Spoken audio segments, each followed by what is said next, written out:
નમસ્કાર TV live ન્યૂઝમાં આપનું સ્વાગત છે। વડોદરાથી જાંબા જતી બસ વાવ બાકરોલ પાસે ઢોળાવની અંદર પલટી ખાઈ જતા 40 કરતાં વધુ લોકો ઈજાગ્રસ્ત થયા છે અને આ અકસ્માત વડોદરાથી જાંબા રૂટની બસ ઘોઘંબા તાલુકાના વાવ બાકરોલ પાસે ઢોળાવમાં પલટી ખાઈ જતા સર્જાયો હતો। અકસ્માત આજે સવારે સર્જાયો હતો, જેમાં અંદાજે 40થી વધુ લોકો ઈજાગ્રસ્ત થયા છે। ઈજાગ્રસ્તો પૈકી 15 લોકોને નજીકના કદવાલ સરકારી હોસ્પિટલમાં દાખલ કરવામાં આવ્યા હતા, જ્યારે ગંભીર રીતે ઘાયલ થયેલા અન્ય મુસાફરોને વડોદરાની સયાજી હોસ્પિટલમાં દાખલ રીફર કરવામાં આવ્યા છે। આ બસમાં વિદ્યાર્થીઓ, કંપનીના કર્મચારીઓ અને અન્ય મુસાફરો સવાર હતા। ઘોઘંબા તાલુકાના વાવ બાકરોલ પાસેના ઢોળાવ પરથી ઉતરતી વખતે બસ ચાલકે સ્ટીયરિંગ પરનો કાબુ ગુમાવતા બસ પલટી ખાઈ ગઈ હતી। બસનો નંબર GJ18Z8563 હતો અને તે જાંબાથી વડોદરા જઈ રહી હતી, જેમાં 50થી વધારે પેસેન્જર હતા।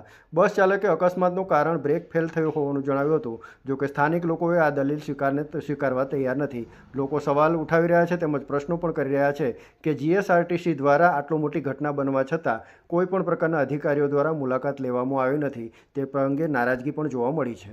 લક્ષ્મણ રાઠવા સાથે ડીવી લાઈવ ન્યૂઝ, ઘોઘંબા।